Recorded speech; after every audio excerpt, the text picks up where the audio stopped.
বলতে এসো না। শিউলি, সব দায়িত্ব তুই নিয়ে নে, আমি ওসব পারবো না। আমি পারবো না মেজো বৌদি, আমি তোমার মতো নই, আমি সত্যি পারবো না। যে হারাধন সরকেলের মুখের সামনে আঁশবটি ধরতে পারে তার সাহস তো কম কিছু নয়। তুমি ঠিক সংসারে হাল ধরতে পারবে, দেখো।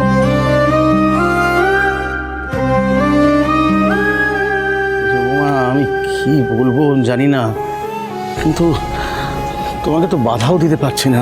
তোমার তো এটা দায়িত্ব, ওই ডিউটি, তাই না? কিন্তু আমার মনটা কিছুতেই মানছে না, জানো, তুমি আমাদের ছেড়ে চলে যাবে, আমি মানতে পারছি না।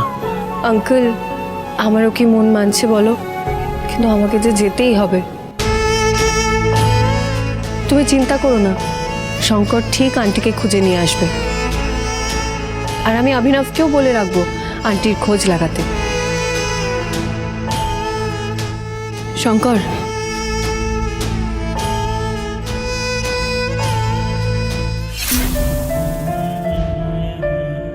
শপথ নেওয়ার সময় তুমি বলেছিলে পরিবারের আগে তোমার দেশ,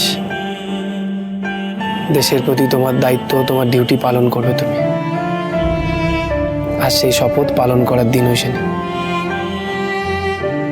আজকে এই দিনে দাঁড়িয়ে আমাদের দুজনকে নিজের মনকে শক্ত করতে হবে। ঠিক। আর তুমি চিন্তা করো না, বাড়ির সব দায়িত্ব আজ থেকে আমার।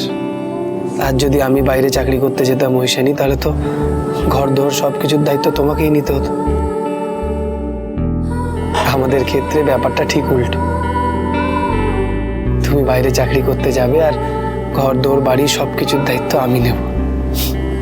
তুমি চিন্তা করো না। ধি, গুবলু, ফুলির ছেলে, সবার দায়িত্ব আজ থেকে আমার হয়েছে। সবার খেয়াল রাখবো, বাবার খেয়াল রাখবো, বাড়ির সবার খেয়াল রাখবো। আর নিজেরও খেয়াল রাখবে।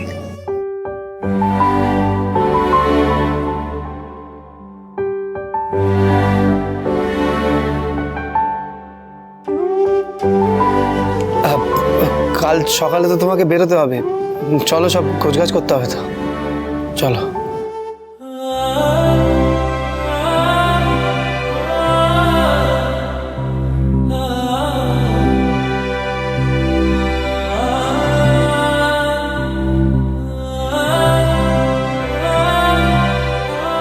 আমার থেকে চোখের জল লুকোতে পারবে শঙ্কর?